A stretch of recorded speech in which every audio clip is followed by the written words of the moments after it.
Hello दोस्तों, कैसे हो आप सभी। स्वागत है आपका अपने इस प्लेटफॉर्म स्किल एकेडमी पर। तो आइए देखते हैं आज की क्लास।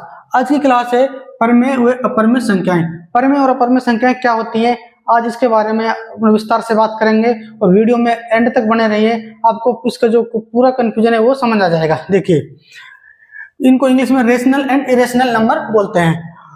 तो पहले देखते हैं परमेय संख्या। परमेय संख्या क्या होती है, इसकी परिभाषा है ऐसी संख्याएं जो P बटे Q में लिखी हो। P बटे Q का मतलब भिन्न में लिखी हो, बटे में लिखी हो, के रूप में हो, जहां P और Q दोनों पूर्णांक हो। P और Q दोनों पूर्णांक होने चाहिए, P बटे Q में लिखी होनी चाहिए, तथा Q बराबर 0। ये बराबर का निशान नहीं होता, यहाँ लिखा होता है Q बराबर नहीं हो। ये बराबर का निशान होता है, लेकिन जब इसको ऐसे काट देते हैं तो हो जाता है बराबर नहीं है।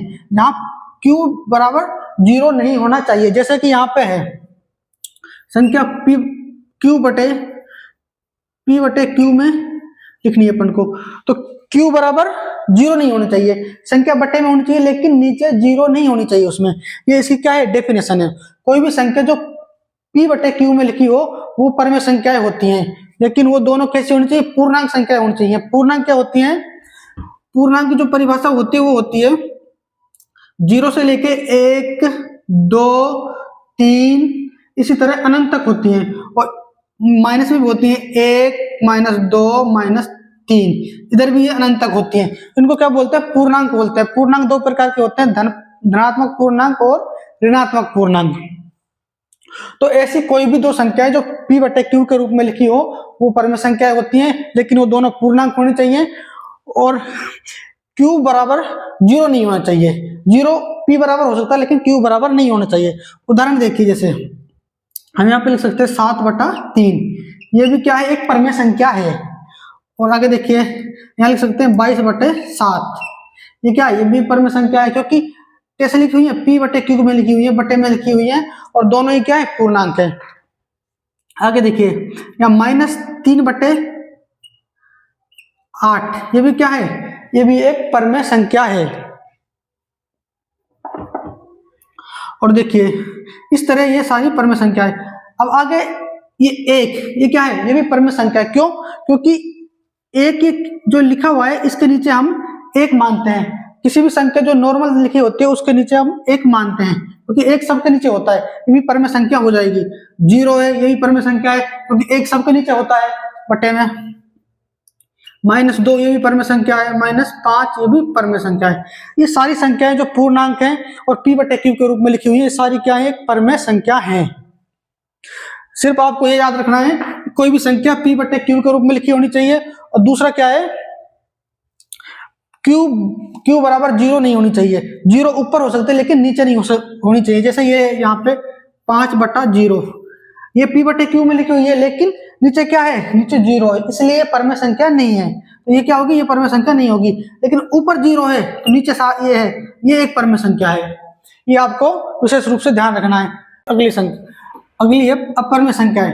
अपरमेय संख्या इरेशनल नंबर, इसकी परिभाषा है ऐसी संख्याएं जो P बटे Q के रूप में हो। P बटे Q के रूप में हो। देखिए, नॉर्मली P बटे Q के रूप में सारी संख्याएं हो सकती है। जैसे अपन लिखते हैं 2 लिखते हैं, 3 लिखते हैं, ये भी P बटे Q के रूप में हो सकते हैं, क्योंकि सबके नीचे 1 होता है, सबके नीचे 1 अपन मानते हैं। तो 2/1 ये भी P बटे Q के रूप में हो गई।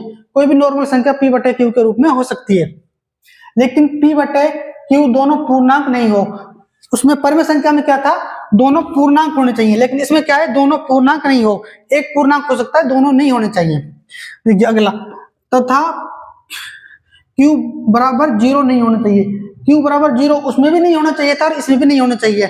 या परमेय संख्या हो या अपरमेय संख्या हो, अंश व हर में हर का मान 0 नहीं होना चाहिए। देखिए, तो ऐसी कौन सी संख्याएं जो पूर्णांक नहीं हो, ऐसी संख्या देखिए, पूर्णांक किसको बोलते हैं, पूर्णांक मैंने आपको बताया 0 से स्टार्ट होती है, 0, 1, 2, 3 अनंत तक कोई भी संख्या पूर्णांक होती है। और इधर देखिए -1, -2, -3, इधर भी अनंत तक। पूर्णांक दो प्रकार के होते हैं, ऋणात्मक पूर्णांक और धनात्मक पूर्णांक। ऋणात्मक और धनात्मक संख्याएं जो होती हैं वो पूर्णांक होती हैं, लेकिन इनके अलावा कौन सी संख्याएं जो होती हैं। ऐसी संख्याएं रूट वाली संख्या होती हैं जो अपर में होती हैं। देखिए हम लिख सकते हैं √2। ये क्या है, ये पूर्णांक नहीं है, ना ये ऋणात्मक पूर्णांक नहीं है धनात्मक पूर्णांक है, क्योंकि पूर्णांक की परिभाषा ये है ऋणात्मक होते हैं और धनात्मक होते हैं नॉर्मल संख्या, लेकिन ये रूट वाली संख्या, ये क्या है, एक अपर में संख्या है। और आगे देखिए 2/√3, ये भी क्या हो गई, एक अपर में संख्या हो गई। क्यों, क्योंकि दोनों पूर्णांक नहीं है, एक पूर्णांक है एक नहीं है, एक पूर्णांक हो सकते लेकिन दोनों नहीं होने चाहिए। अगला देखिए पाई जो होती है वो भी एक अपर में संख्या होती है। पाई का मान 22/7 एग्जैक्ट नहीं होता, वो लगभग में होता है, इसलिए राउंड फिगर में उसको 22/7 लिख देते हैं। उसका एग्जैक्ट मान जो होता है 3.14 होता है। √पाई ये भी अपर में संख्या है। 0/√2 ये भी अपर में संख्या है। अब रूट में अपन को वो संख्या लिखने जिनका वर्गमूल नहीं निकाल सकते, जैसे कि यहाँ पे है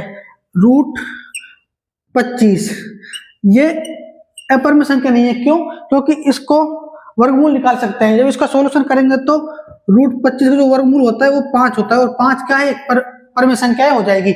इसलिए रूट में वही संख्या अपर में संख्या होती हैं जिनका वर्गमूल नहीं निकाल सकते। ये आपको विशेष करके ध्यान रखना है। धन्यवाद। अगर आपको हमारी क्लास पसंद आई हो तो लाइक शेयर सब्सक्राइब जरूर करें।